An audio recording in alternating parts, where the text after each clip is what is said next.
firm, and I'm Jerome as a reactor. But Jonas is also now the head of Impact Supporter, a media that he recently bought. To give a little bit of background, the Footprint Firms backs European climate innovation from lab to market, pairing capital with corporates and policy know-how. Basically focusing on the Nordics, but wherever in Europe where there is a market. Glad to have you here, Jonas. Thanks. Cool. Thanks. Um, Great. you recently took over Impact Supporter, and I was a friend of August who had it before, and I'm Mm. glad it was the torch was taken over. Why has that move been strategical for you, and strategically smarter than just starting your own voice on the internet? Yeah, that's a great question, and thanks, Jerome, for having me here. I'm so delighted to join you here. Look, that's clearly something we considered. It was on my mind. I went on, August podcast on Impact Supporters, and I followed it closely, and really loved what he had built, and felt such a strong alignment. You can say Impact Supporters is already this really cool international community of like-minded people and voices, and us being able to continue that just felt right somehow. And I think if what we wanted at Footprint Firm was to brand ourselves maximum or tell our own story constantly, then we should have probably started something on our own. But this was much more appealing to us because for us, everything is about making sustainable change possible. And for that, you need a conversation, not a broadcasting, so to speak. And True. so this made great sense for us. And did you have a surprise that didn't expect before from taking over? Like you knew it was great, but maybe there was something like the cherry on top that you really liked. No, I mean, I think it's a really vibrant community, and I get a lot of responses from people, really positive ones. For me, the cherry on top, I am also a slightly humble person, and I'm not an experienced podcaster. So the cherry on top for me is that the sort of listeners and readers didn't drop off sharply when August left, but that the community has stayed with us, and all I care about in this is really to give bring good stories and good conversations to people, and hopefully grow the community. August founded it to attract capital, you can say, to the green transition, and that's really deeply connected with what we do. So I'm just a humble servant to carry that mission forward. But that was great for me. But like switching to you, maybe Jerome, you've also narrowed Reactor to focus like more purely on deep climate tech. Why are you drawing that line now, and how has that sort of changed your audience? Yeah, let's say director is like 3 years old, 3 years old, and I have a background in aerospace, so I still had this like strong deep tech, and not really linked to impact, but impact was always been in my heart, and it's been for a while.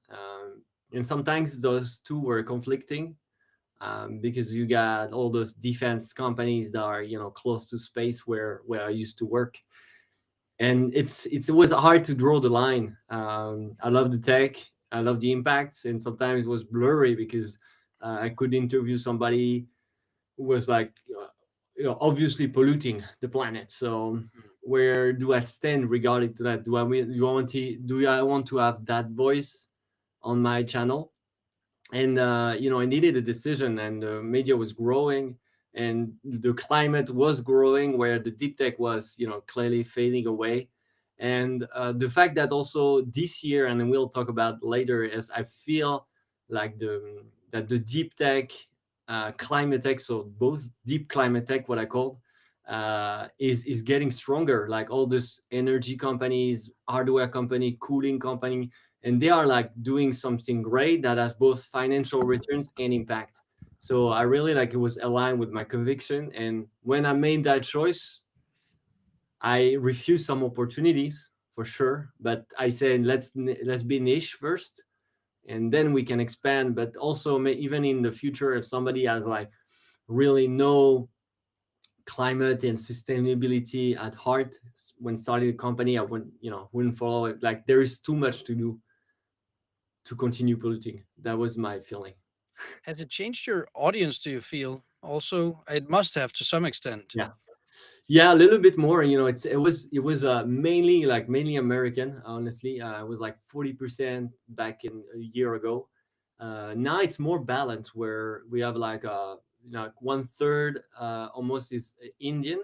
So surprisingly, yeah. Now the top country is like 20-25% is Indian. 20% still US, and then you get a rise, where the US was like hammering the rest of the audience, right? There was like just a few percent for the rest. Now you have like I have a growing German and UK audience that wasn't there before. So maybe it's because of that change, that I'm also able to attract more the European who have like new climate tech and impact mindset and sustainability, and maybe made more sense to them. And I understand why the deep tech aspect attracted the US. They are strong in deep tech, and we are not like deep tech entrepreneurship. We are strong in tech in Europe, but in really deep tech entrepreneurship, Musk is always the reference. Those kind of Jeff Bezos. I felt like it was male, in the US that was watching my video. So yeah, it's good. The balance is good now. It's more, I feel like I don't rely on one audience. It's surprising about the Indians, so it's pretty cool, Mm, actually.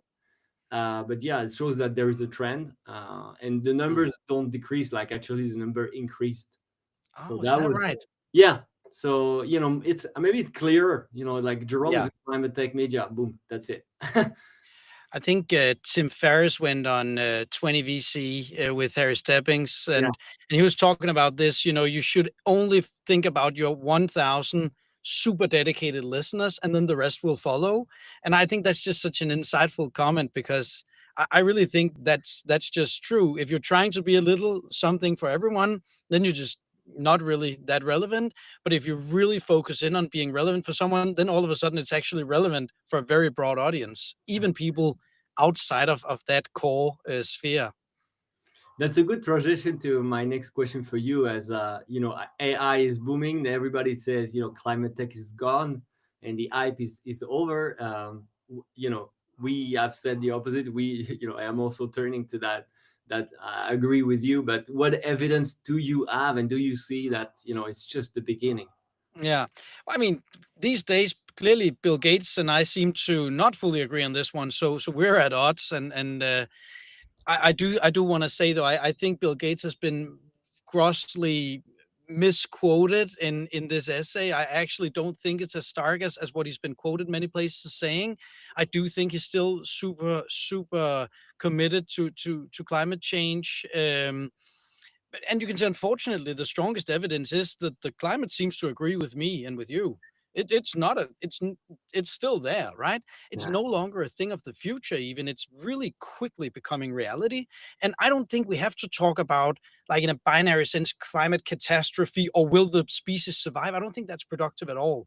The point is it's changing. The point is it's really easy to show. It's getting really expensive, and it's not that hard to show that having to adapt the whole planet um, to a much warmer climate, and to restore broken ecosystems is much more expensive than fixing the problem right here and right now. Um, It's in the background, you would say.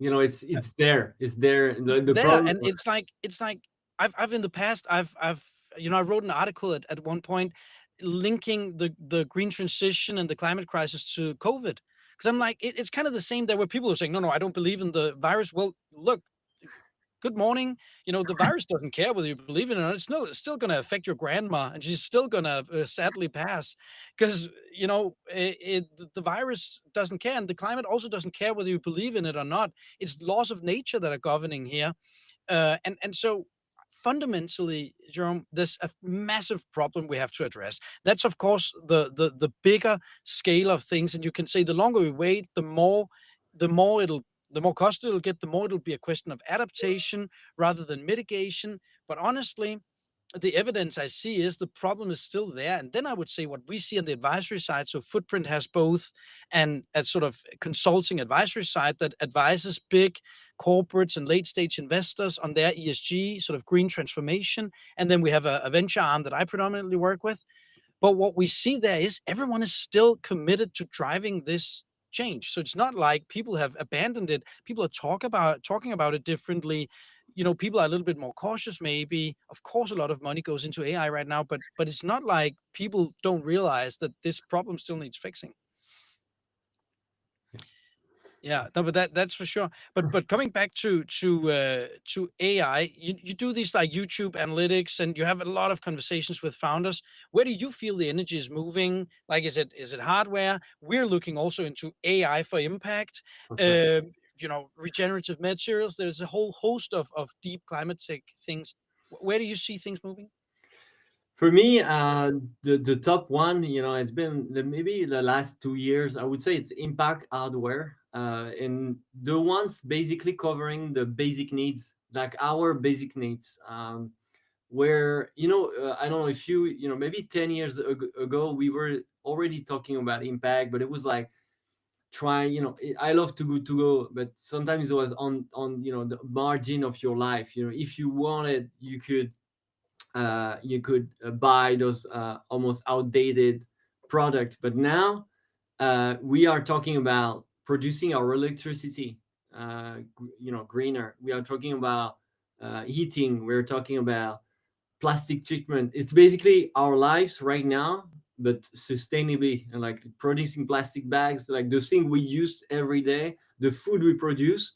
How can we sustain and be there in 150 years without burning? But more going like stronger on the, let's say, the Maslow pyramid, going to eat, sleep, and drink, and going back there. And at that point, we all drink, we all eat, we all sleep, and we need to fix those problems, housing problem, moving the food around, having healthy food. And I think we are back to this like big problem where I see company, whether on the domestic side or on the industrial side, there are people focusing on building heating system for our house, but also heating system for the industry, that the big plants that are there and it will still be existing, and try to say, let's make them less polluting. Mm, So I would say it's still there, and in the background, as you say, I would say, we've seen that AI is meant to stay, and I feel that if you use it wisely, it's going to give you an edge. mm, Because it makes our life easier on a daily basis. So if you are smart, and you don't, you can have an edge on your competitor using a little bit of AI here and there on your daily work. So I don't see that as a, AI versus climate. We're gonna need to find power resources for this AI. That's another topic, but I feel like it's here to stay, and it needs to be used smartly as well by those green tech and climate tech. mm. Uh-huh. Uh, yeah, you are an investor. I'm glad to have one, and I also asked this question to August like 2 years ago. Um, and you mentioned in our conversation earlier that fundraising isn't broken; is the timing that is broken. When is actually the right moment for a founder to raise in today 2025's market? Do you Yeah. have some insight to Yeah. share? Yeah. So that's a great question, right? What I meant is that the money is still largely there. I mean, some have shifted to AI, to defense, to other stuff, but mostly it has become a little bit more risk averse. So you have to understand it's not like the funds don't have the money that they used to have, and they still have to invest them, right? But so timing and calibrating your fundraise to when you can actually accommodate that sharpened risk appetite, right? So when the right proof is there, and that's a really crucial thing. You need to be much sharper on when are you actually ready to meet the bar to get the money, because the money is sort of stuck deeper in the pocket than they were. There Okay. are kind of two mindsets investors can be switching in and out of. Sometimes they're risk on, they're like deploying, they feel like they're missing out. And then there's a time when they feel like the market is kind of in an indirect sense going down, and you have this feeling like, okay, it benefits me to wait and see. So you get much more cautious. You don't want to overpay, and so the bar for getting into the conversations and finally getting the money gets higher. So you need to be sharper on, are you actually ready? The other big thing I think is you have to really think carefully about, is my burn rate, is the amount of money I'm asking for and the pace at which I'm burning it off, is that calibrated to the risk appetite that's out there right now? And that's unfortunately always like a little bit of a there's always like a bit of a crunch friction point when this market changes, because there'll be founders coming out with a sort of 2020 mindset, and then they hit this reality of investors being like, "Arr," Mm. right? And I think we're midway that sort of adjustment where founders are also getting, outside of AI and other hype fields, are getting more realistic about, how to find that. And we can talk more about that later, but I think that's really, really crucial. And so I'll answer your question and shut up with my perspectives, right? But timing means only fundraise right now if you have to, right? And if you have what it takes, because it is tough out there. So I guess that's a little bit of perspective around those Yeah, questions. and just to add back is that climate tech were like, and I've talked to founders who were afraid that the numbers for AI, like those lovable numbers of growth, uh, are not achievable by any climate tech startup out there, It's and not so achievable by any other startup out there. exactly. It's so grossly unfair. And I even did it like the other day at our IC. I was saying against a company that someone else was bringing up. I was like, nah, but could that ever grow like 100 million AR in 8 months? And they're like, no. How many companies have done that in the history of mankind? Right? Even SaaS companies never did that in the past. Right? So you have to be careful. But I agree, and you do risk getting sort of speed blind. That you're like, everything below that just looked kind of boring and pedestrian, and it's not, right. It's still a really good business. True. Yeah, and it's a lot of stress. Those companies. I guess if you reach this kind of numbers so quickly, there's always a downside to those. Well, I mean, Those usually you say, well, easy come, easy go, right? And I'm not saying that, but I do think if customers can onboard that quickly, my guess is they can also churn really quickly. That I'd be surprised if that wasn't the case. Yeah, that's yeah, but that's a good thing to remind, because I've seen a lot of founders that are like, yeah, we might stop the climate tech company even if we're like super passionate, super convinced, because we want to do something AI because nobody was gonna invest in us, and I want to reassure them that no, but also if you want investment, you want fundraising, like know why you want some money. Exactly, exactly.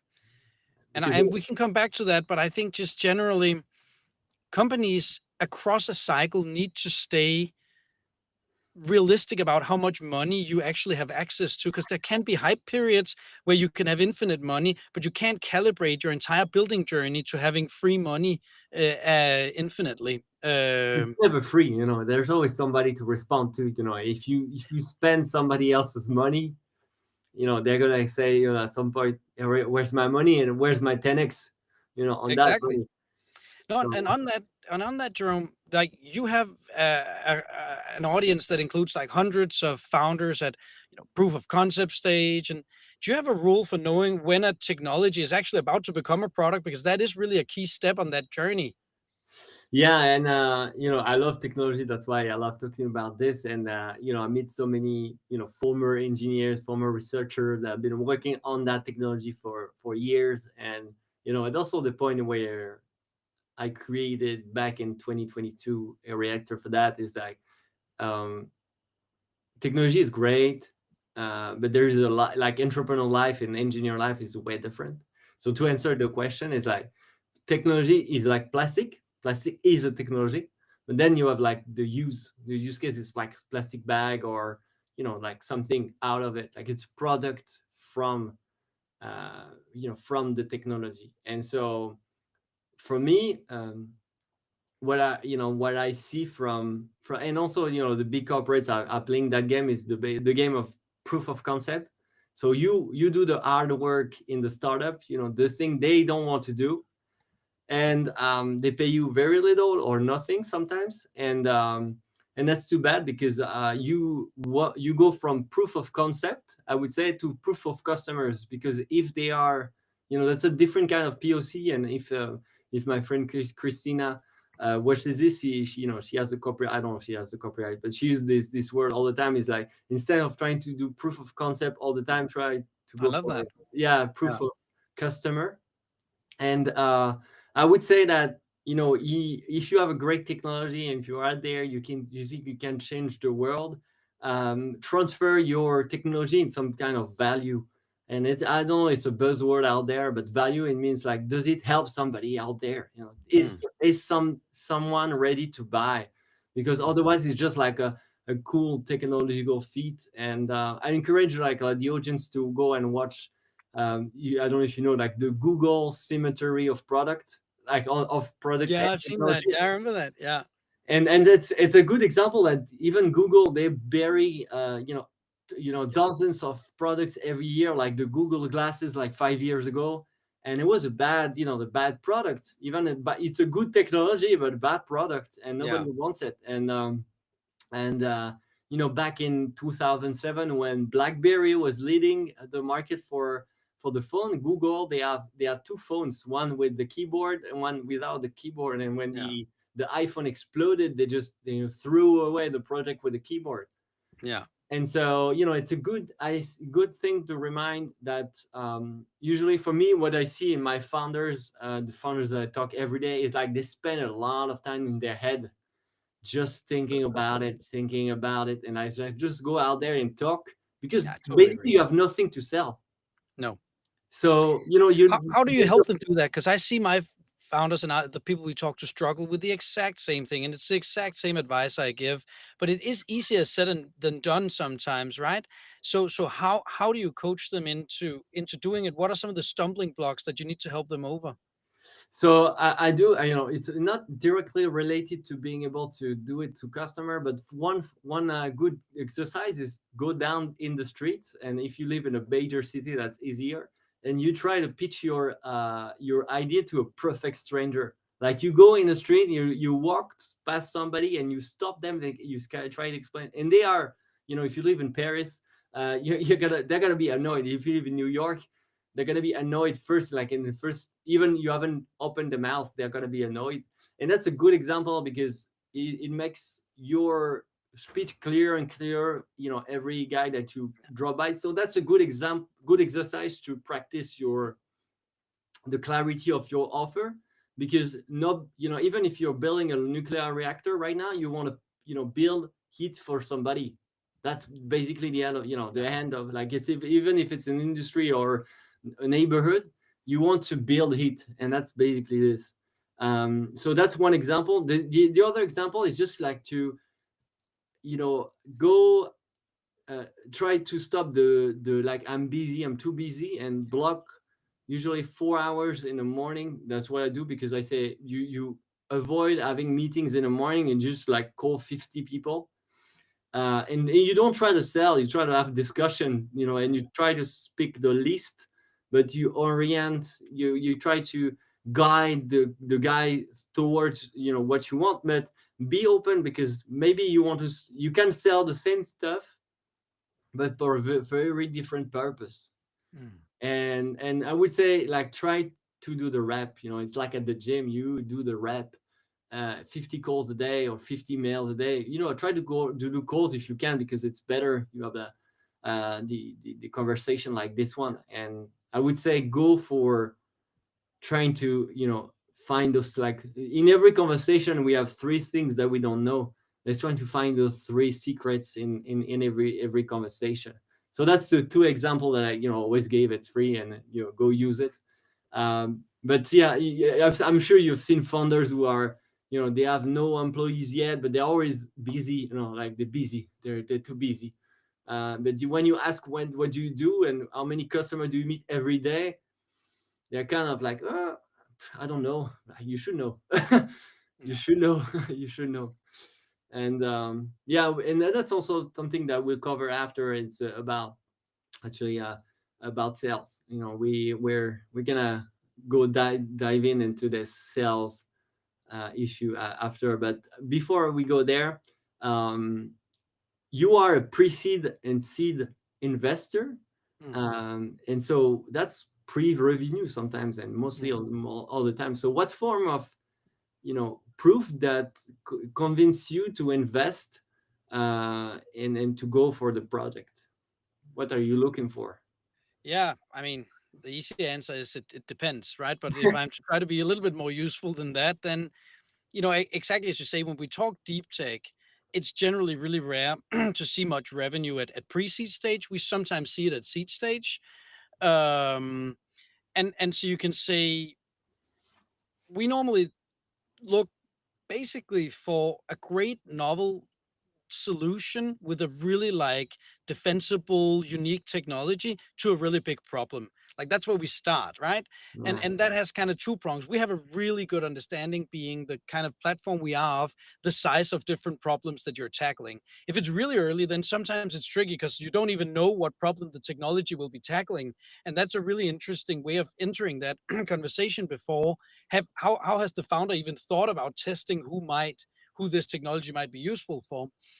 But those are the two first thing. How big is the problem this could potentially address, and how unique is this technology? Then right after that, you have to, even in deep tech, you need a really strong team. There are lots of really cool technologies with big problems that just don't have a strong enough team. And I would say you can sometimes do the trick of trying to hire a CEO, like a more commercial profile, but it is a lot harder, because somehow in 9 out of 10 cases, this hired CEO somehow just doesn't love this in the same way. Excuse me. They will tend to think of it more as a job. So we really like strong founder teams, obviously, and really like when they have a good idea of what the market looks like. When we then move to the seed stage, and I think sometimes founders who did a successful pre-seed, they misjudge how big the step up is to seed, because seed in my head means, all right, this guy or girl needs to be ready for a series A pretty soon. And there we're talking proper commercial thinking. So I'm looking a lot for, like, okay, we need more solid technical proof at more meaningful scale. Like we can't have too much technical risk left here, because you're beginning to sink in too much money and it's getting too late basically in the journey. But essentially you need a much stronger market signal. So that could be LOIs, that could be MOUs, depending on the field. But the problem here is that generally, if you're a half decent salesman, like I know you are, and like many founders are, you can convince someone to give you an LOI, and it's not going to be binding.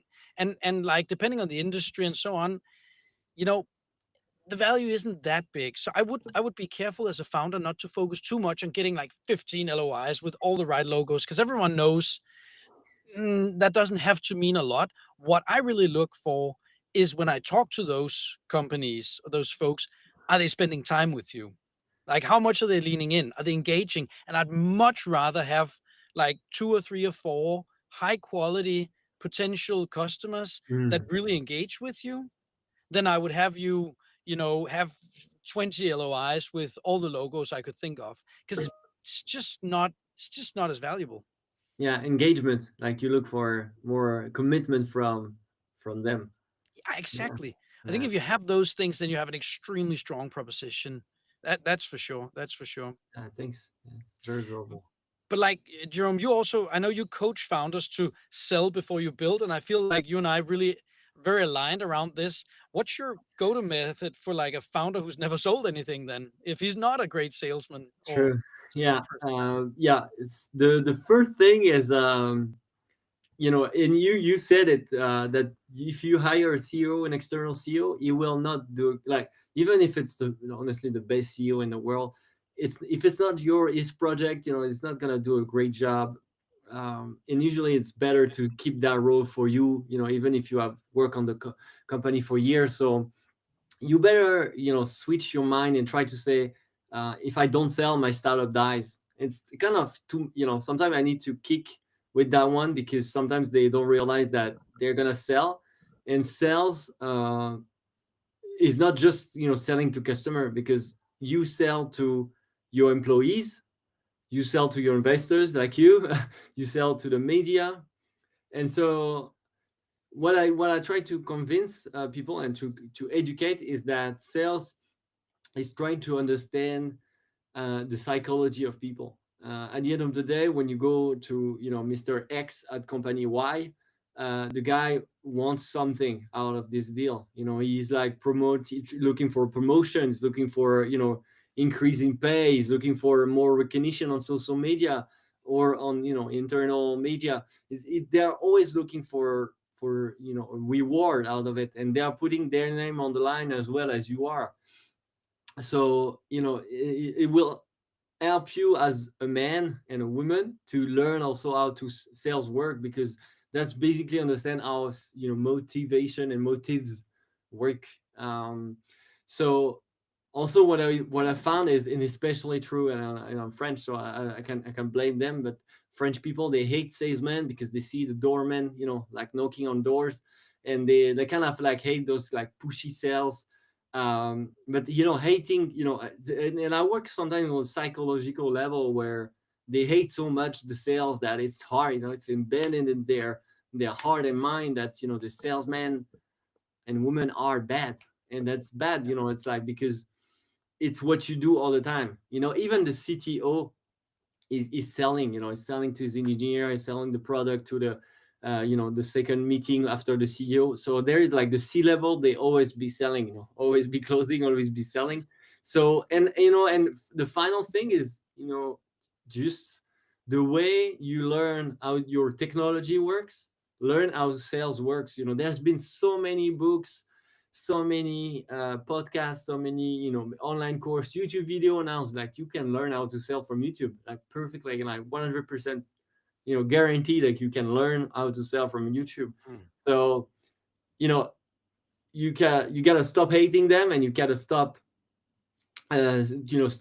procrastinating the learning, because it's you can have an edge if you are a good talker, if you are a good, but at the end of the day, and I'm a salesman on day, so I know I've learned how to do it. I have to master it, like I'm trying to master it all the time, because it's always a learning game. But at the end of the day, you need to grab a sales book and learn But it's basics. so true. And I used to think, I'm going to reveal something personal about myself for a second. Yeah, I'm pretty good at talking, but I'm not nearly as good at selling, actually. And I learned this when I got a colleague who, he like almost stutters, and he's not good with words, but there's something in his presence and in his approach that means he's like way better at selling than I ever was. And it's just a tiny thing to, because I think it's so important what you say, that you shouldn't confuse being like rhetorically strong with being good at selling. That can even work in your disadvantage because you come across, too pushy or too assertive. Sales is not about convincing in that sense. It's about connecting much more. Exactly. And you can do that in many ways. And also, just like we said earlier, that your first call is going to be probably very bad, and maybe the first, hundreds, with the S. So, like in the gym, when you try to do the first pull up, you couldn't lift you up. It's the same for me, I can, relate. Like, I also make a connection always to the gym. Like, if you go running the first time, you're basically gonna be walking a lot, and then gonna see increase the speed, and the same way in sales, the first call, but you gotta start somewhere. Yeah. Everyone started somewhere. So it's the journey. It takes time. It takes years to learn, but start. Pick up the phone for the first time, and do that first call. Yeah, it's fantastic One advice. one thing that is really also interesting is, usually when I see impact funders, and that's why I like them, because they are nice, but sometimes Yeah. they're too nice. And so what kind of balance between empathy and aggression, because sometimes sales is a little bit pushy, works in climate tech, as you have seen. That's a really, really good question. Something I think a lot about. Like, we at the footprint firm, and I am, as all humans, we're biased, right? And I think in some sense you're especially biased when, in some sense we want to make the world a better place through the investments we do. So you Yeah. tend to gravitate towards founders who are nice, and they are just not. I don't want to juxtapose the two because I think you can be. There's nothing wrong with that. And I might add, like many of the very best founders are indeed very, very nice. It is also possible to be a great founder and not be very nice. Maybe that's a little bit harder with some of the product categories we're talking about, but there is some tension there. I, I, I would probably, you know, push back a little bit on the aggression thing because I think that ties into like a VC, narrative of like a very masculine trait of being that, and like some of the most like relentless and like honey badger unstoppable founders are not male, they're female, and they don't come across as in that aggressive stereotype sense. So I would more like say that you need a massive level of almost like irrational stubbornness and a lot of impatience to get going on with those 50 calls and to stand up after you got 100 no's and just like do the same thing the morning after. Otherwise, it's damn near impossible. Can you do that and be nice? Yeah, to some extent, but you need to be able to be sort of strategically nice in the sense that you also need to then push in sort of for a greater cause, if you know what I mean. Yeah. Um, Yeah, you need to sell at the end of the day. You need to actually pay your employees, and it's sometimes impact. People think it's free. It's not free. It's still a business. At the end of the day, you have a business.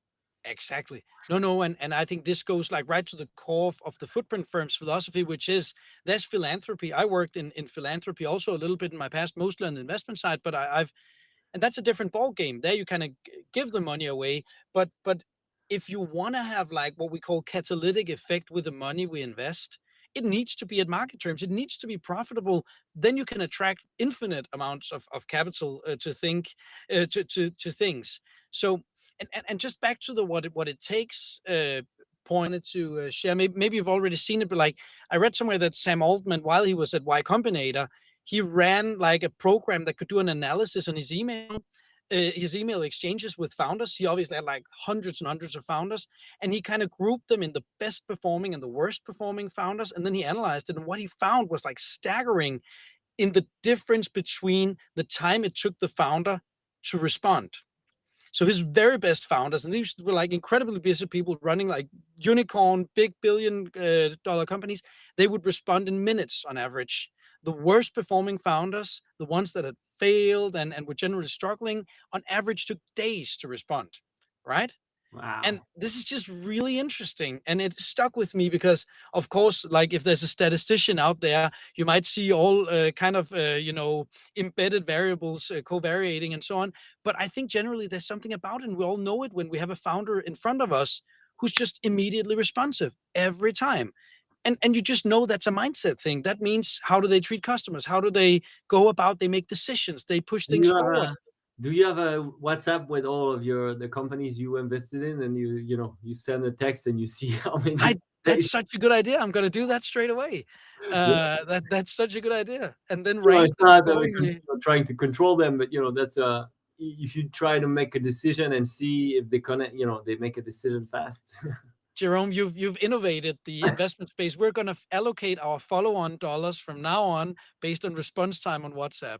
No, That's I'm kidding. I'm kidding, but I do think it is actually, and that it goes back to your point about you can respond nicely to the email, but it takes you can call it aggression, you can call it something else, but you need to be switched on, and it needs to feel urgent. Otherwise, you're not getting anywhere. But like you've interviewed dozens and dozens of CEOs, is there a personality pattern that sort of for you separates the ones who scale from those who stall? we didn't repeat that one, but before, because we knew the question, but we didn't know the answer. But my exact answer is time to execute on an idea. Oh, So that's that interesting. yeah. So like decisiveness. And that relates a little bit to what I said, that especially tech founders, they tend to stay in their head for a long time before they act, even on a technical question. And as you said, the market is moving fast, and an idea might be obsolete in 6 months, and definitely in 3 years from now. Um, so if you are able to, accelerate and make a proper decision, even if you have to move back away, and do, say, after that, like 4 months after, it was a bad idea, but what did we learn from this decision?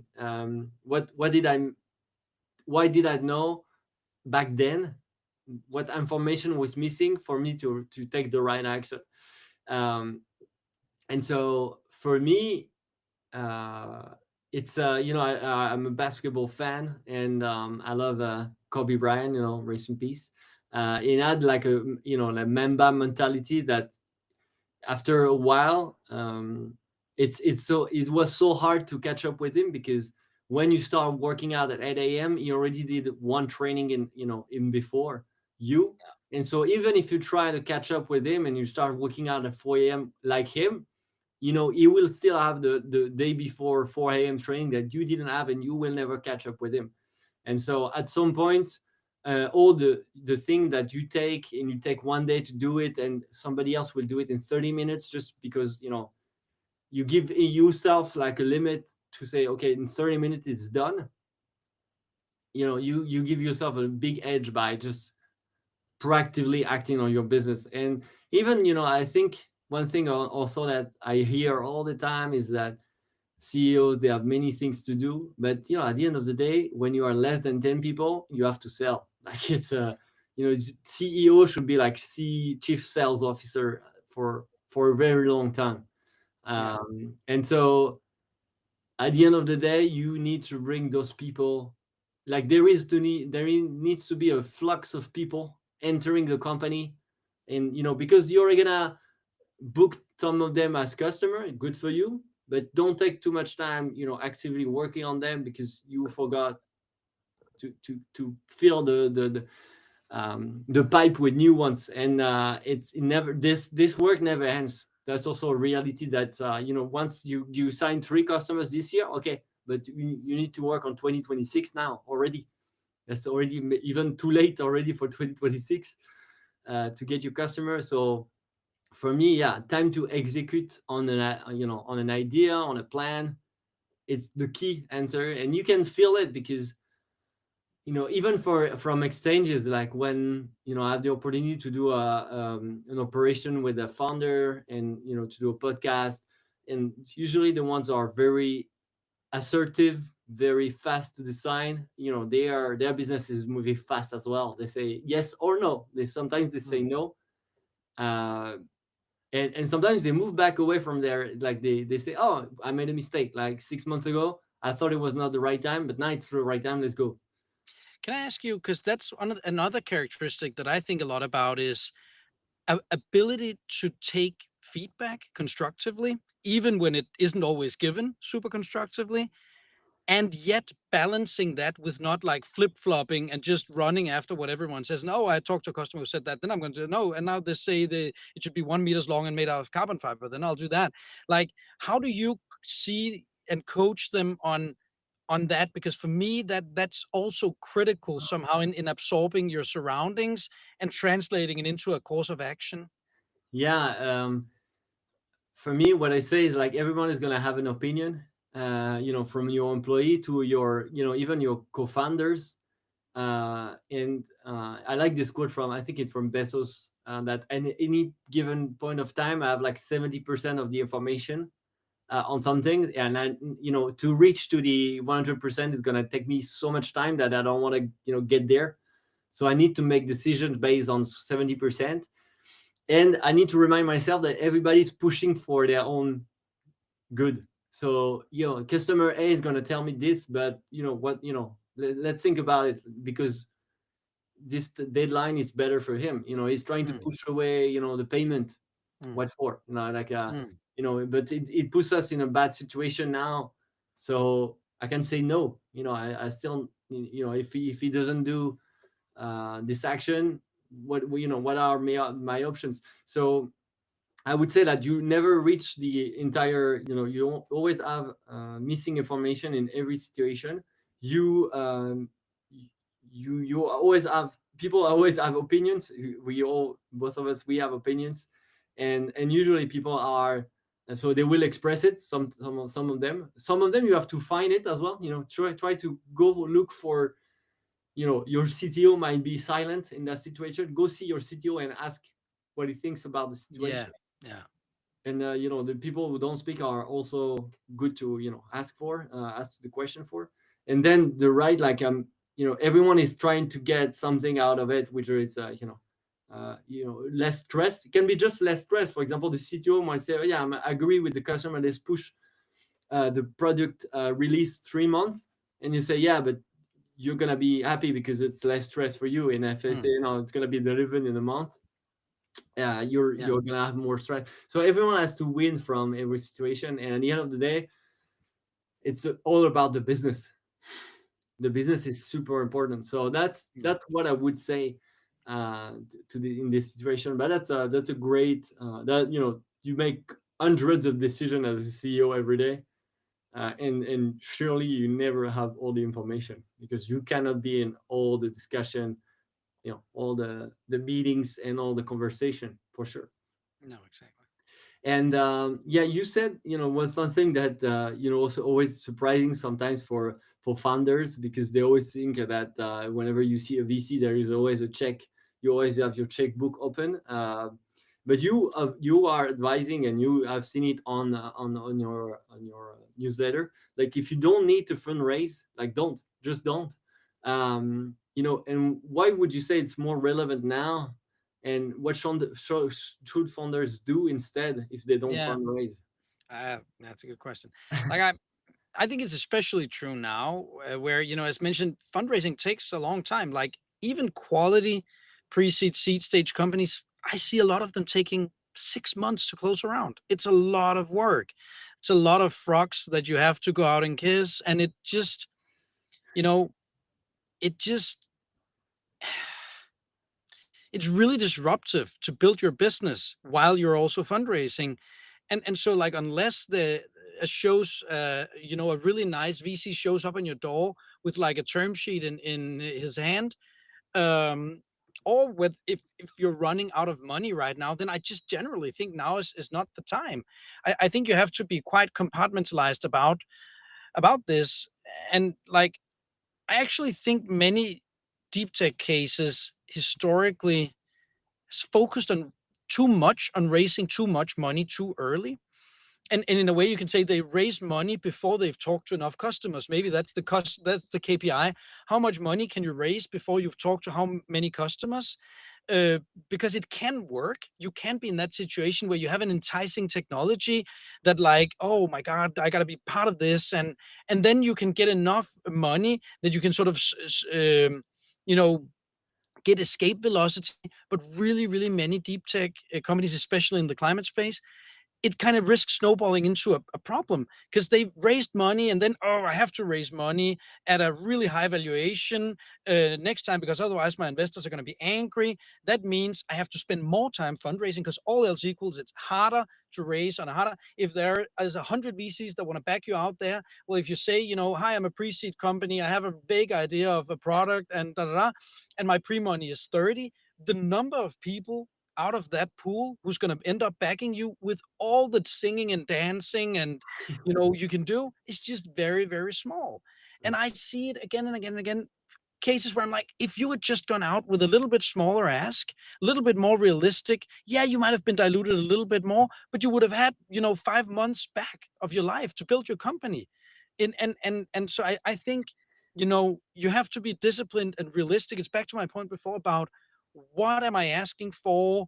And you have to not, like, optimize short term for just maximum valuation and as much money as possible all the time. I can understand why people do it if it's the reverse. Some of the AI companies now, if someone shows up and says, "Hi, my name is Andreessen Horowitz. Would you like 300 million for 5% of your company?"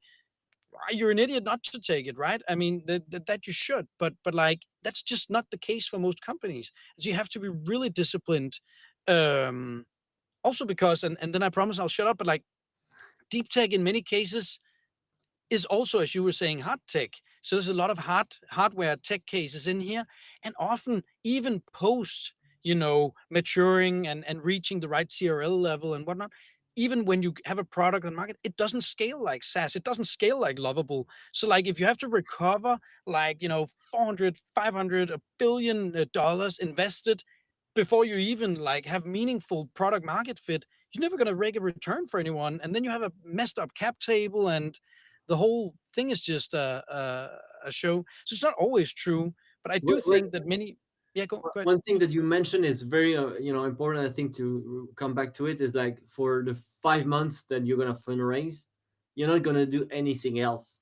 That's a good point. And you're not gonna be in sales. You're not gonna be so you also your business needs to survive to you being like kind of like chopped off, the company chopped off, no head, but still going. And that's sometimes they think that in sending like 5 mails a day to investor, or going to one event where like slush is going to be enough to fundraise, but that's No, that's great. And you should always do that. And I think what I want to emphasize is you should stay in touch with investors.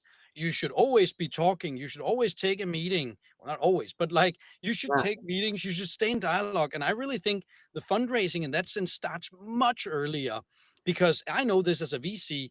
The time I really like to talk to someone who has something interesting to say is when they're not necessarily fundraising right now, but just trying to understand, we're moving towards it's probably like a H1 26 or late 26, we're going to be fundraising. What would you be looking for? How do you think about something like this? And I'm like, oh, I feel so important now.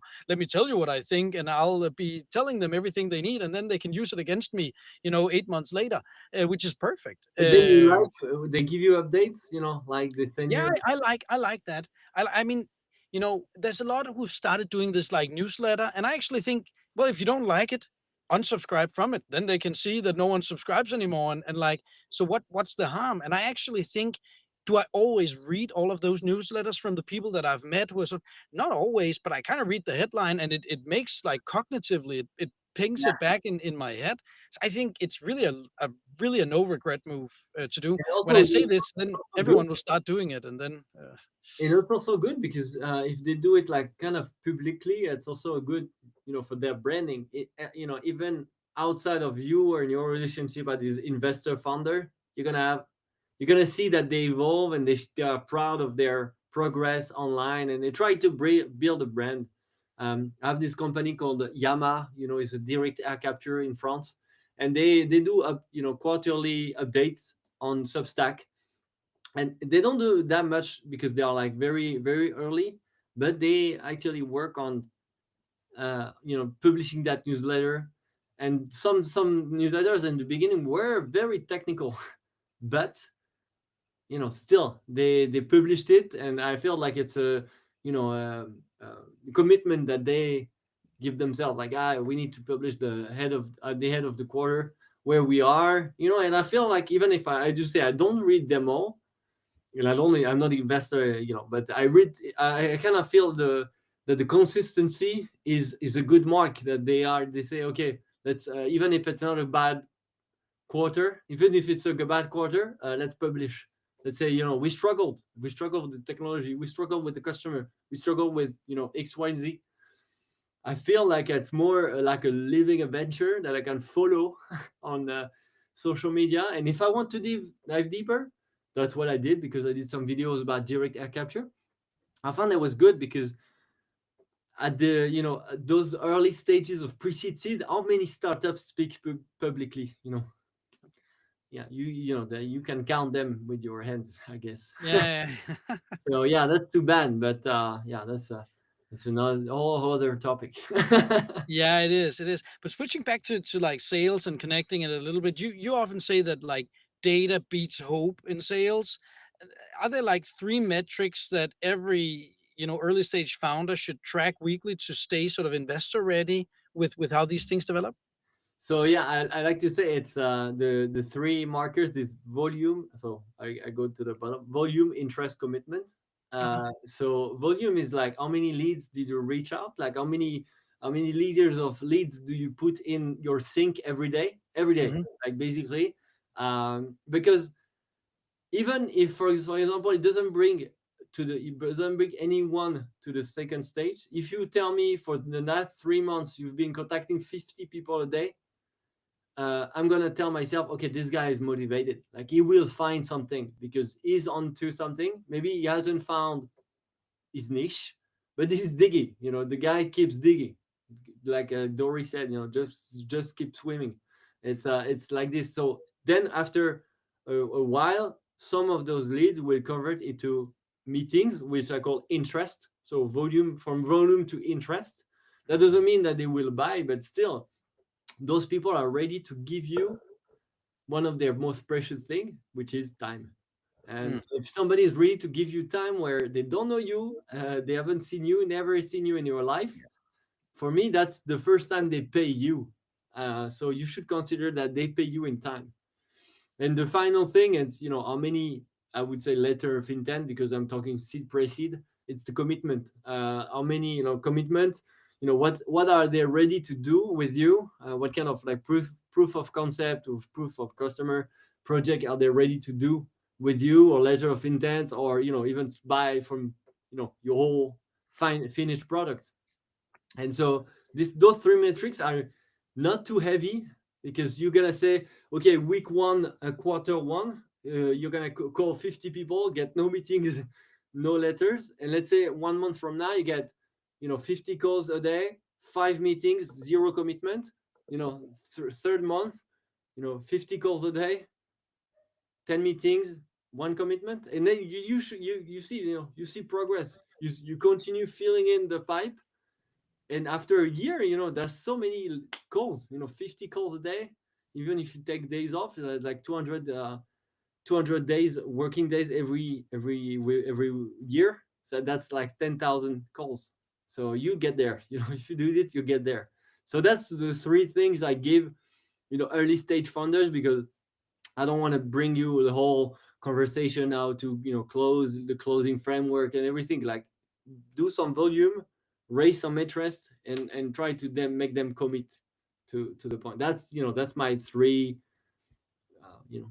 metrics that I give them, and are easy to find and easy to fill in a piece of paper every day.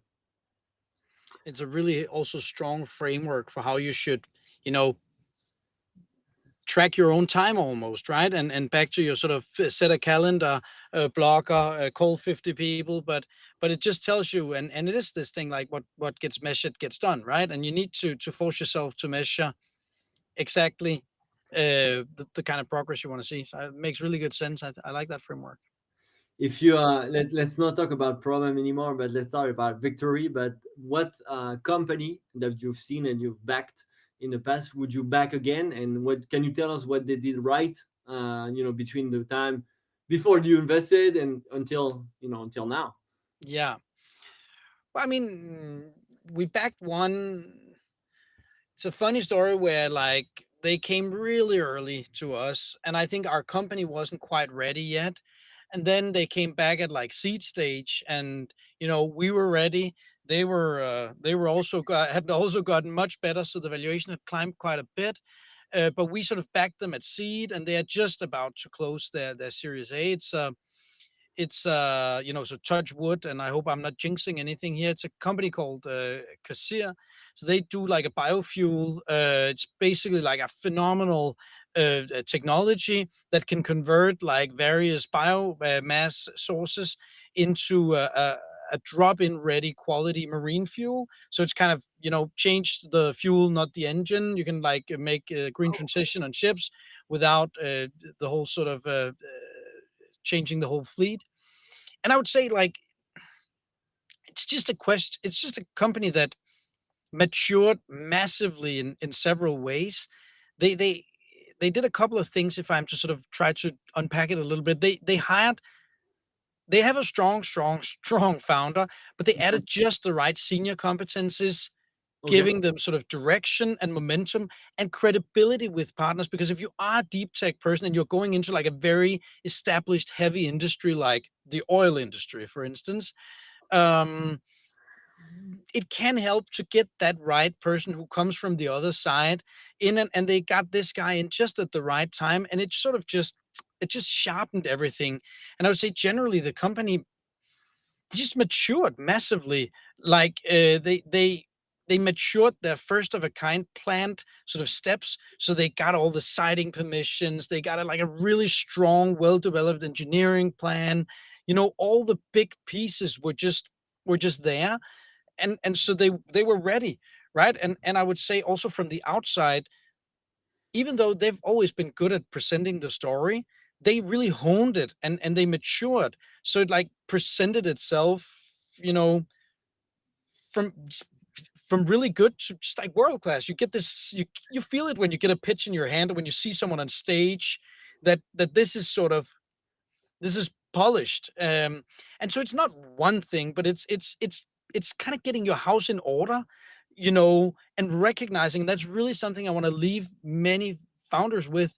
Don't don't commit the fallacy of thinking that what made you succeed at pre-seed is going to make you succeed at seed, and what's cut the mustard at seed is going to make you successful in Series A, because it amplifies. Like, imagine your valuation expectation as a VC. You want to see like a 2x step up, preferably even more, from round to round. Well, look, that takes a lot from the company to deliver that. You need to be twice as good at everything almost, right? Yeah. And I really sometimes see people underestimate the level of maturity you need to get in those sort of 12, 18, 24 months. And that's amazing because they recognize that they were missing this oil and gas, knowledge of the industry, and they say, let's not, be blindfolded and not look at it right now, and they say we're gonna make it and try to make out for those like 30 years, man. I don't know how many years of these seniors, the senior executive had in the industry, but they give themselves an edge by hiring him, and also they were very humble, saying that we couldn't know, like No. we can't know what this guy had in his mind, and we're gonna, more than the network, is also maybe recognizing that just, we don't have the skills, like we don't have the network, the experience that this guy has. And that was very humble, because it's hard to recognize that you missed something, to go from seed, pre-seed to seed, or seed to Series A, and try to be like, okay, we are a new player in a big fish, a big pond, and surrounded by big fishes, and we're gonna need to be recognized as serious, because that's the three stages, because what very well, because you're VC. Every time there's something happening that's new, it's ridicule first, then when it stays, it start to be dangerous for the existing players, and then it's obvious, like too good to go, this application to get the food. Yeah. Maybe for some people at first it was ridicule to get out almost expired food, and then it became dangerous for the big chains, that this was a really attractive offer for the consumer, and then they say, okay, let's adopt it. Otherwise our competitor are gonna adopt it, and that's you need to survive those stages. They are different. They are very, very different. Yeah, I totally agree. You know, and as you mature, as you near Series A, you know, it really gets real. And you need to come across as someone who can actually like manage a really large company. You need, you know, sloppy financial models and half-baked assumptions. Just won't cut it at that stage. You can say, in a way, I always say, like, at Series A, you need hope. Like, you usually say hope is not a strategy. You say hope is not a sales approach, and so on. But like, there is hope in a lot of early stage building of companies. You can't know it all. You are hoping, but it does cease to be a strategy when you reach Series A. You need proof. Like, otherwise, you're just not getting anywhere. And that, I think, founders just need to recognize. I like it. From hope to proof.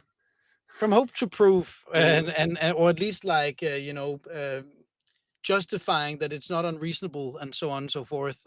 Proof is always debatable, right? But Yeah. yeah, you mentioned gentlemen's earlier, you know, in our conversation. What made their model stand out as like a hard tech idea that really managed to scale revenue?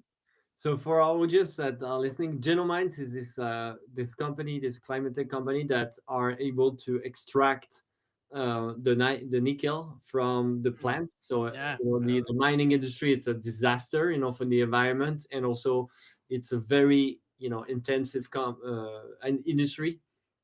So the idea is to, instead of us digging, that we plant those new plants, genetically modified plant that actually absorb the nickel, and then you cut the tree and you burn the tree, and you get the nickel. And actually, I knew this company from 2022, basically the moment I created Reactor, a little months, maybe 6 months before even creating them, and I've been following them for a long time. And yeah, a few weeks back they raised $45 million in a huge Series A, and I was like, okay, I need to dive into this business model. And I dived into the numbers and the amount of money that it cost to actually mine for nickel, and it's crazy. Like, it's crazy, $1 billion operations, and it's um it's supporting their value as a company. So they say we're gonna plant plants, so our trees, in a location where, if you do it with your existing facilities, existing means, it's gonna cost you billions of dollars. So even if the R&D is not fully completely fully ready, and it's gonna scale, for a long time, it's gonna need some time to also scale in production. uh, they compared what they could do at what cost to the existing industry, and they reached a point where it was like 100 times better. And this is the big number. I don't know if it's 100 times, but it's like more than, Doesn't matter. you Big know number. it's more than 10 times, and that's justify the entire product and company. And that's this even more. We usually say that we need 10 times or 20 times, but here it's like the number is crazy because the industry today is crazy. And also they actually showed that the interest for climate tech and for actually hard tech in climate is real and still going. And as we said earlier, that we are trying to make the same. So we're trying to live a little bit like we live today, but in a sustainable way. Mm. And we're not trying to stop mining, as you say. The biofuel company, they're trying to fit in existing engines. They don't try to replace the car and say, we have a big assumption that tomorrow every boat on the planet is gonna need to change their engine. That's illogical. Like, no one is gonna believe this. It's too hard of an assumption. And so, same for Genomine. They say, let's keep the existing needs and the growing needs for natural resources, and based on that, we can expect that our model is going to grow, and our model is going to be ready, and our plants are going to be ready. And mining is terrible for the environment, and so we have a market. And they showed that to the investor. And now they're going from Series A, so from hope to actually actions, let's say. And I'm glad they do, because it's funny, because they are CEO and CTO. He was in mining and she was in bioengineering, and they made that entrepreneur first. And that they when they saw each other, they started talking to each other, like they apparently found the idea like this, because they knew a little bit of the scheme.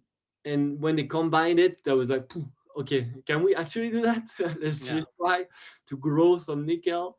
And it's amazing because they have, it's almost like by the book. It's a climate tech example, and I'll cover that in the next few weeks for Reactor. And hopefully I will get an interview with them, because it's an amazing company. Yeah. Sounds really cool. I'll Yeah. have to look into that. Yeah, you will. I will send it to you.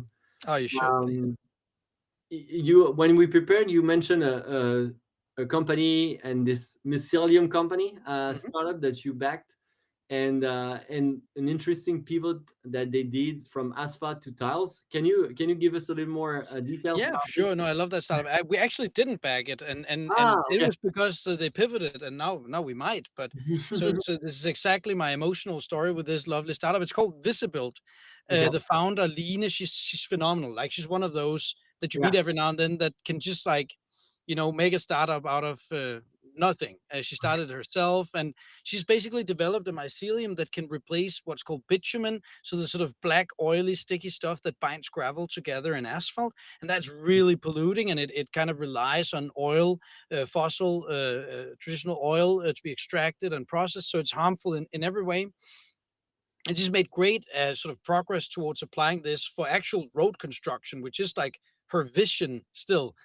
But it became clear that the specs to get there were like really challenging, because roads are huge projects, and unless you could sort of prove that this will last for like 50 years and Yeah. resist weather, it was hard commercially to get. It was easy to get someone engaged in the process, but it was hard to get them to commit to sort of commercial offtake in that sense. And so, she gets this idea of literally chopping up the problem into smaller pieces and making tiles Yeah. instead. And she did a really successful launch event.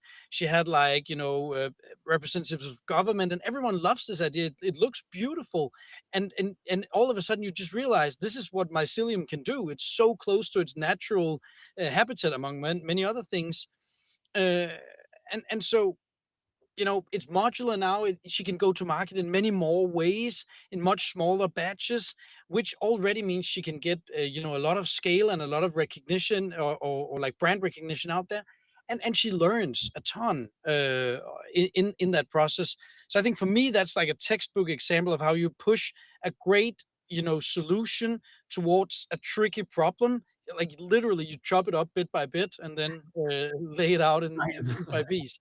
Wow. We haven't invested. We might at some point, but we followed her really closely for years, and I really think she's a force of nature. So like, but when you profile companies, what are the signals that tell you that a startup story will resonate with, with investors and with the public? You can see this one really resonated with me, right? I Yeah, got all exactly. animated. And I will take, I have two traits that I try to match when I interview someone. I say we'll make a great story for my reactor audiences. The first one is actually the commitment. And I don't know about what's her name again? You said Line? Lina. She's gonna do it with or without us. Probably yes. Like Mm, it's more like, do you want to tag along yourself, like media, investor, customer? Because no matter what, she's gonna wake up tomorrow and do it again. And that's exactly right. yeah, it's that was a perfect transition, because that's something that you can almost feel like Mm, they will not stop. And even if they're wrong, maybe you say, asphalt is hard, it's hard to go to industry, but they will find out. They will find a way. They they got the problem in tiles, and she found a way. And but it might take years, but at the end of the day, she will still wake up and try to solve it. And even tomorrow, if she had to shut the company down, she did put her out for this, and she will try something else, and she will succeed, because she's on the path. And the second one is usually the story behind the startup. What I like about, that's why climate tech and deep tech had in common before. uh, Usually the startup started years before it was incorporated. There's yeah, always like the guy working on a lab, working in his garage, yeah.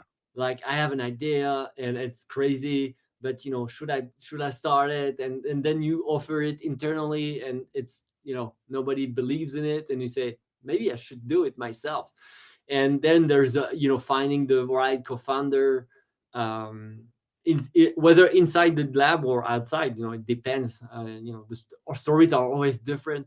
And then there is some kind of alchemy, like some kind of science synergy between those two founders or three founders.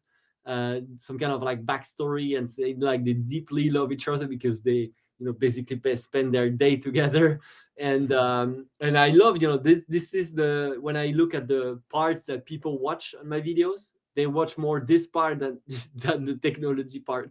Yeah. They love like saying that those guys met in the lab, and at that point there was nothing, and now they hire 50 people, and it's something that's But crazy. people follow people. They don't fall in love with technology. So that's interesting. But it's the people connected to the technology that makes you vibrate somehow. I totally agree with that.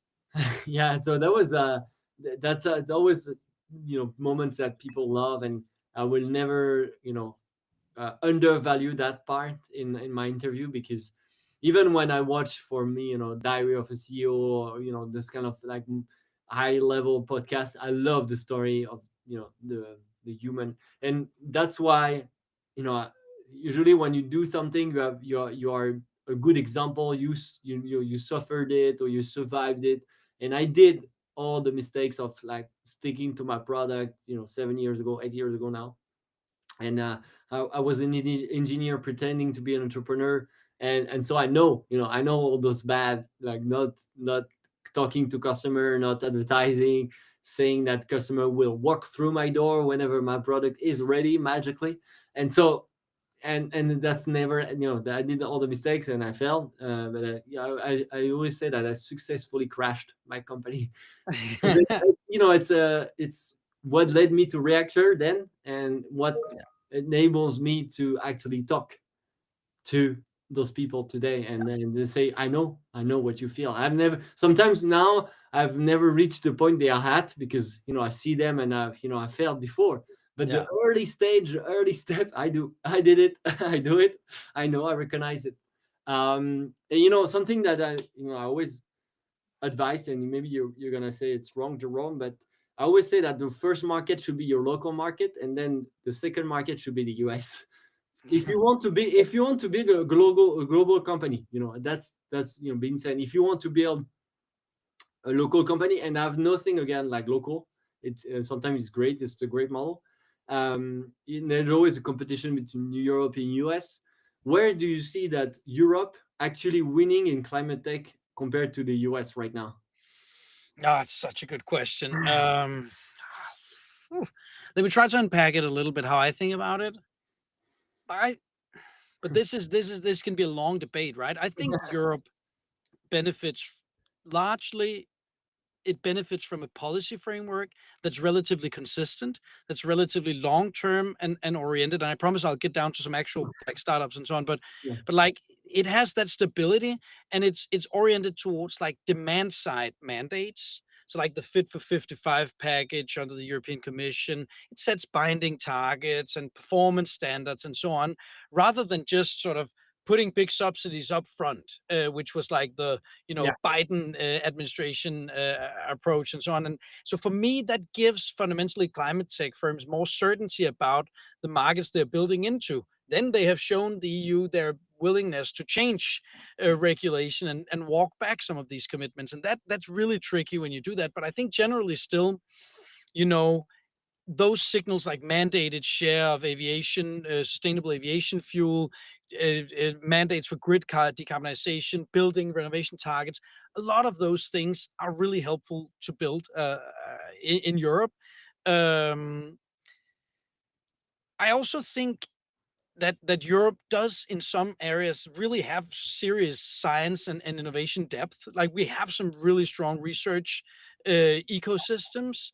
Um, so I think we're building on that. And then I do think some of the systemic industries that are sort of hard to abate are actually strong in Europe, like cement and steel and chemicals, some of the old good like German industries, you know, and we are moving relatively aggressively in that direction via, regulation, carbon markets, and so on. So I do think actually we have for some of those startups in that direction, I do think we have a lot of the ingredients to cook up a really nice dish. But the big caveat here is, of course, the US leads because they have scale in venture capital. They have a dexterity in risk taking that I think we lack. We're committing like if you read up on like the history of venture capital, there's this fundamental question, which is why did it emerge on the West Coast and not on the East Coast? Because most of the universities and all the money was on the East Coast, right?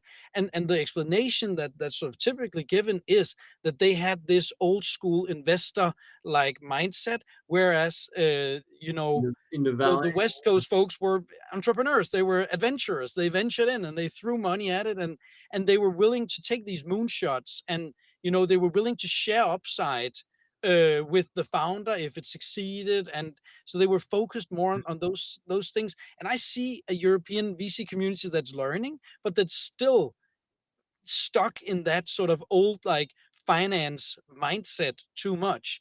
And as long as US has like way bigger pools of VC and scale up, they are going to be they are going to tend to win in most categories. But like I don't know, I don't know if they're from around your neck of the woods. Greenly, a software Yeah, no. company, they're getting pretty successful in something that we have a B2B sort of enterprise software history in Europe, Yeah.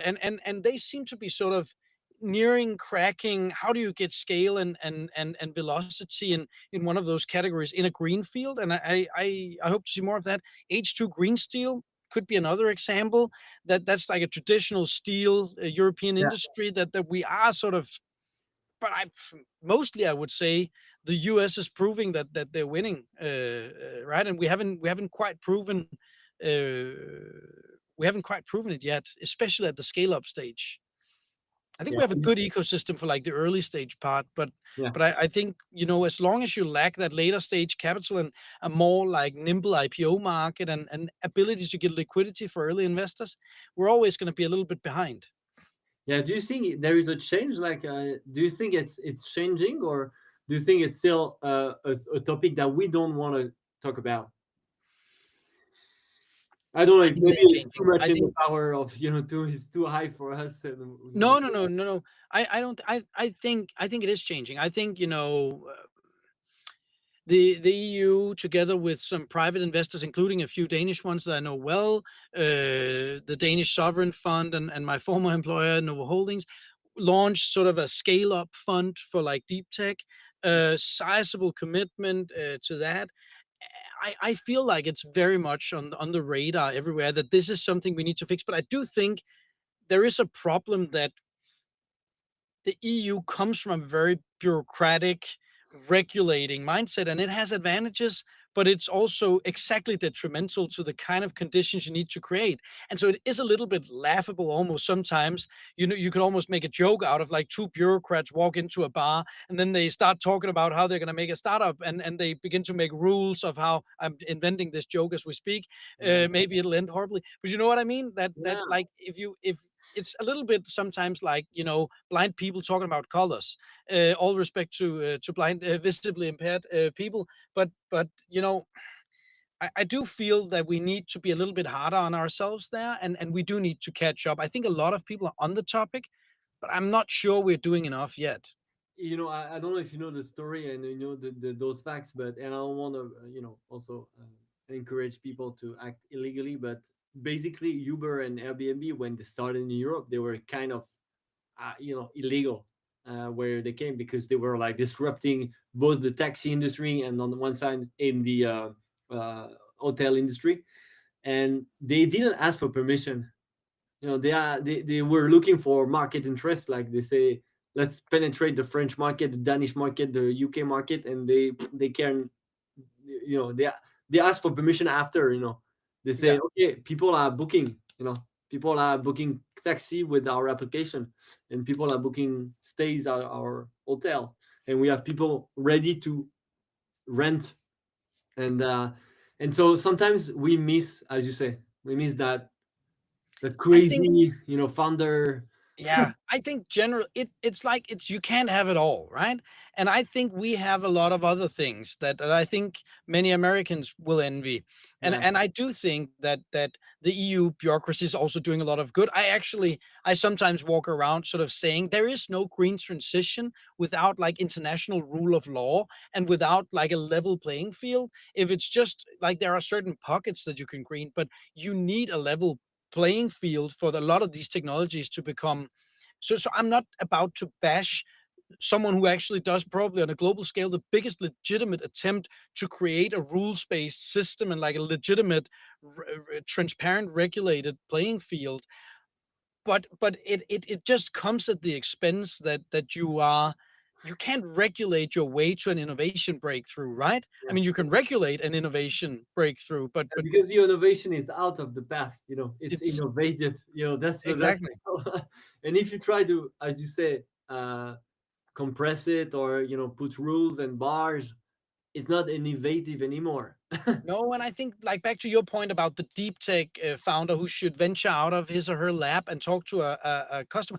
I sometimes laugh almost, when bureaucrats meet up at conferences and discuss how do we deregulate. I'm like, stop regulate. I mean, it's like, and so, but it's really easy to hit, or to point at bureaucracy. I really think largely it is a good thing. I think it's too cheap, but I just want to say that it will need to we will need to find a way to get energy and more risk willingness and more nimbleness into startups if we want to catch up on innovation. And I think people are realizing we need that in order to stay competitive.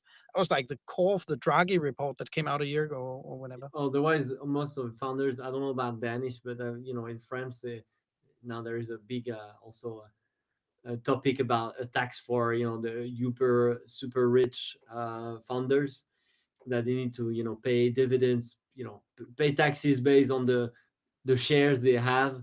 So there is a debate on LinkedIn where you should live whether you should leave France or not, for that. And that's actually a big debate, because we've seen some founders actually leave. Yeah, and like you're a French a founder, and you have a global audience. How do you think European startups can learn to, go global faster without maybe migrating, but sell and stay here and be successful from here? How do you coach them on that? Yeah, it's actually good, because the good question, because for the ones who knows, like, who has been the people who have been following me for more than 2 years now. It's I started a lot in English first. A lot of people told me, like, your LinkedIn is in French, everything, and I switched to English, and I switched my LinkedIn as well to English. And it was a big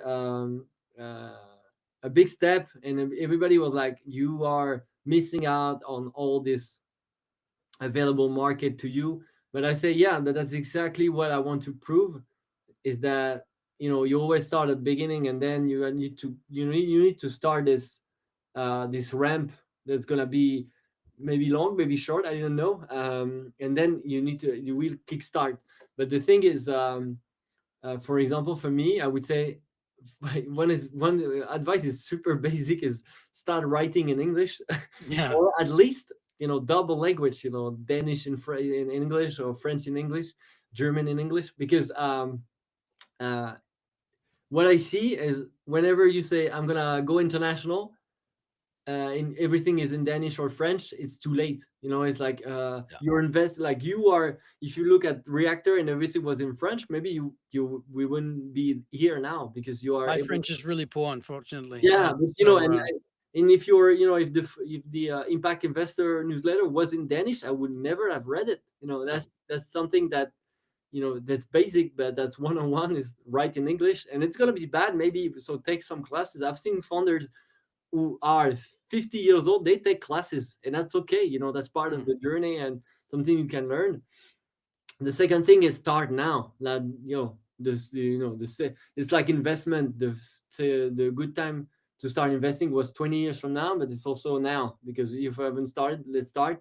And also, you need to knock, as I said before, you need to knock those two stages first. Like, this idea is ridiculous, and this idea is dangerous, and then you want to go fast to the obvious. But by starting later, you're gonna be, growing bigger. You're gonna be yeah. bigger.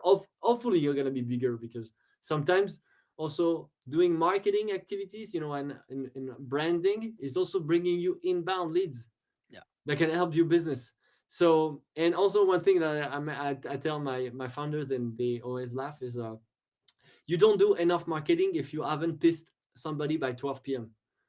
And that's a good example. You're always gonna be pissing somebody, and it can be your friend. I've heard, and I still hear a lot of friends from me who say, Jerome, you post too much.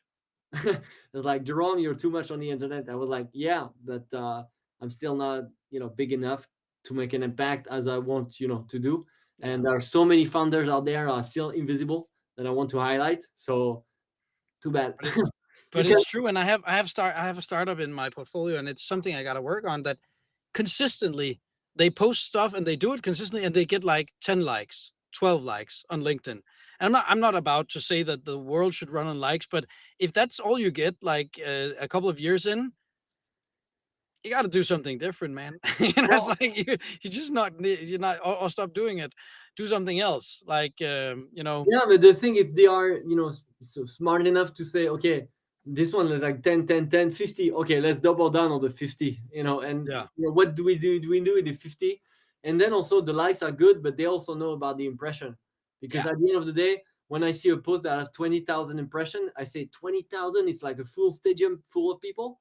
Um, and from sometimes you need just for example, for someone to see Reactor right now, or see Impact Supporter or Footprint Firm right now, and then it will grow in their head. And 2 years from now, they're gonna buy something for you. They're gonna remember, okay, Jonas is investing in climate tech, and I started my company in the meantime. So I remember, mm, and you never know about this, like, small seed that you planted no, in your head. So start now.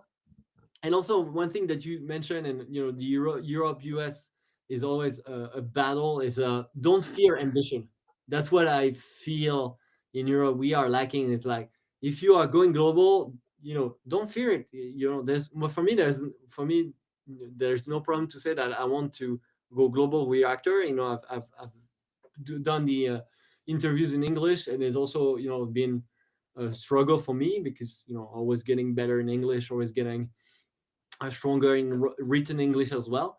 But the problem is global. Climate change is global, and that's yeah, why I go global. So I would say there's no incompatibility, and also don't be afraid to be a Danish guy and in a cave in a garage, and they say, yeah, I'm gonna be the next Jeff Bezos of climate. Go, please do. I'm yeah, looking for you, and back you up, yeah. and for like European founders with ambition, Indian people with ambition, let's go. And especially if you have a impact heart, that's even better. I totally Um, agree. so that's that for me. The ambition part, as you said, we need to be like more ambition, more risk adverse, and uh, that's something that I'm trying to push people to say. Okay, you want to 50% of the market? Let's go. Yeah, I tend to not contradict people. I say, oh, you want 10%? Let's do 50. I want to go and push them to overachieve than underachieve. Because if you set the target, and the higher the bar, the higher you will land. So that's what I yeah, say. that's true. um, when we talked, I felt that you were a big Harry Stebbing fan. So you said you wanted 10% Harry Stebbing energy in your impact supporter newsletter. What, Yeah, what it's does true. that No, mean?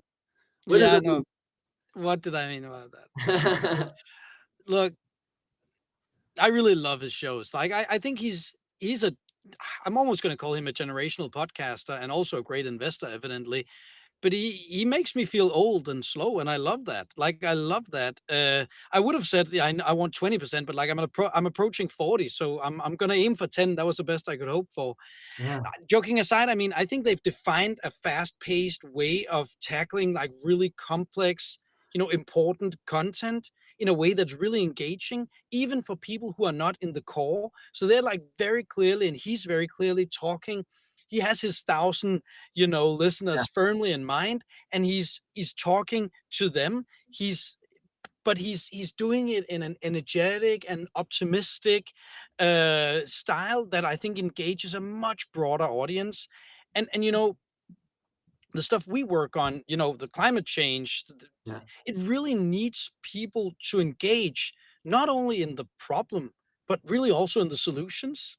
yeah, And so if I can bring just like a tiny bit of that energy and momentum into our podcast, and draw in an audience to be engaged in what are all these exciting solutions that are out there. How do we tackle some of these problems? Then I'd be delighted.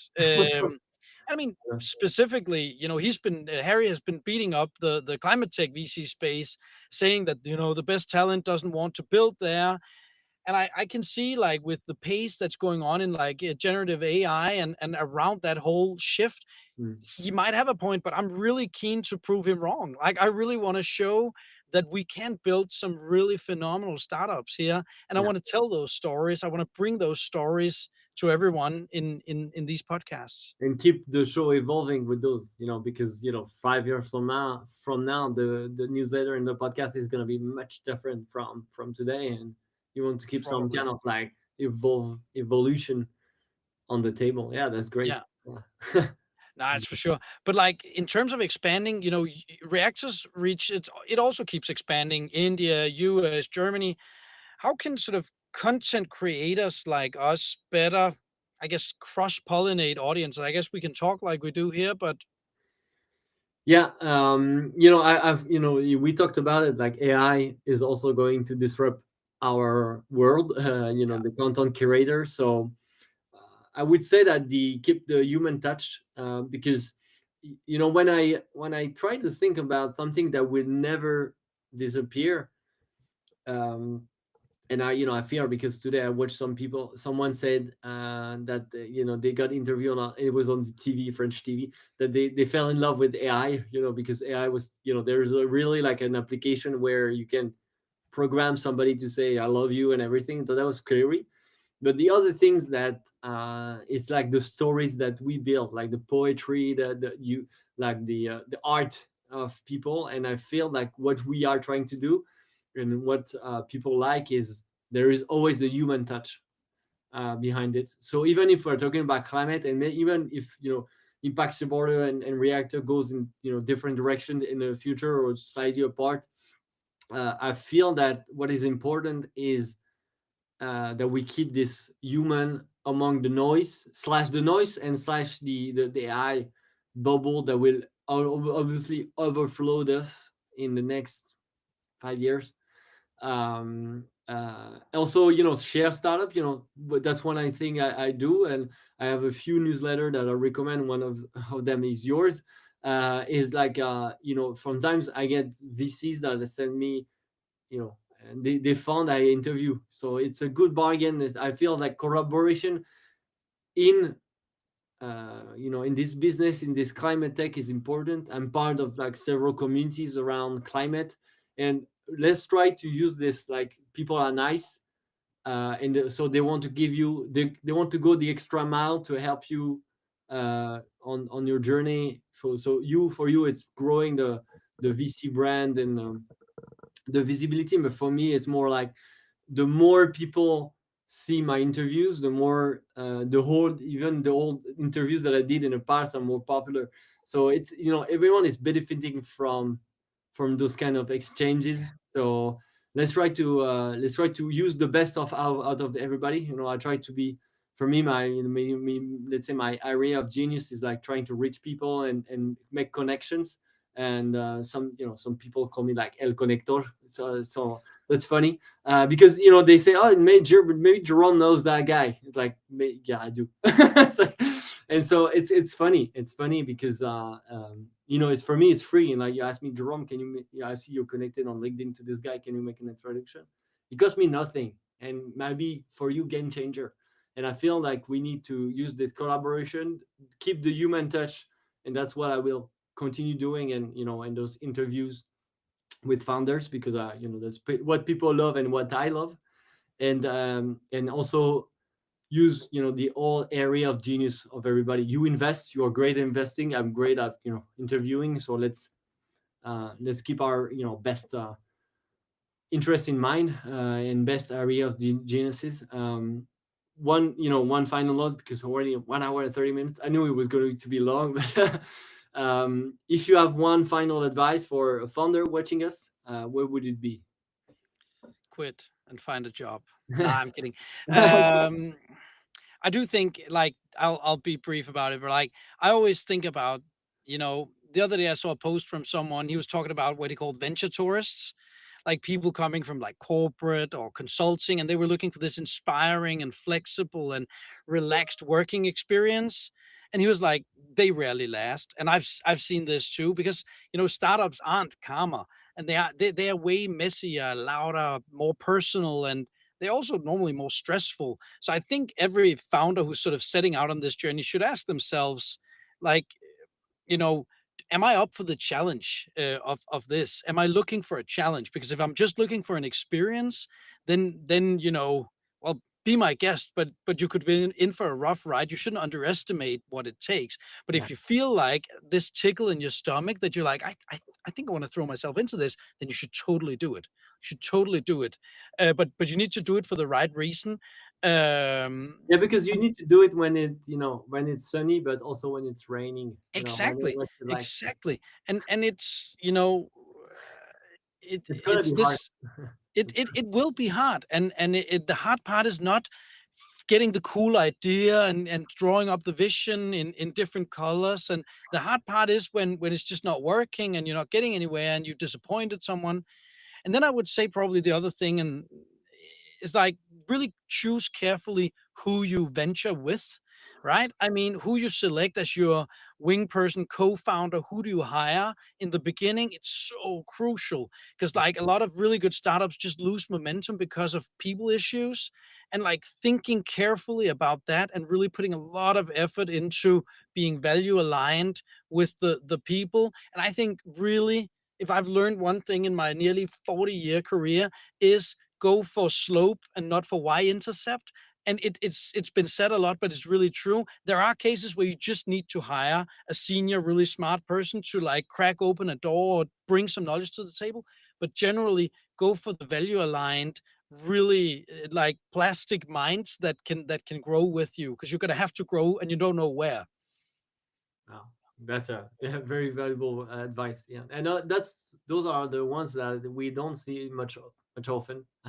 Everybody say hire low or junior profile, but sometimes a senior is the best move. Sometimes you have to. Sometimes you have to, but you have to really know the game you're going to be playing. Then, and I think typically that makes sense when you're pretty locked on where you're building towards. But what about yourself? Do you have a final piece of advice to every investor watching? What would you say? So yeah, to the investor, I see them because on Substack you can see the email address. So I see what the point VC a lot. So I know like partners VC. I see them. They are following. So in not unsubscribing. So it's pretty cool. Nice, nice. Yeah. So my thing is like I'm doing my best to educate the next gen of climate tech founders, and there are like super gems like out there. They might need some more coaching or some more education, but they are like super motivated art skill climate tech entrepreneur to back. So keep following me. I won't stop tomorrow, and I will keep trying to push for those companies to be visible. That's my ultimate goal is I don't have a number to tell you like 10,000 and 1 million. I don't want to put numbers. I think there is always one to find, and one day I got a call from a guy from Ghana who was like doing a small climate tech on his own in Ghana, and one for Bhutan. And I was like, wow, that's great. If I can reach Bhutan, that's great. And so I felt like there's no limit because everyone can work on those problems. It's always good for the planet. So there are some like very hard skilled people out there. So I keep my best to find them and highlight them, the best I can. So keep following. Ah, super cool. Cool. Thank you, Jonas, for the conversation. I think we're gonna wrap it up here, and we're gonna talk soon. For For sure. those who missed the live, we're gonna record and replay after that. But thank you for the conversation, and talk to you soon. Thank you so much, Jerome.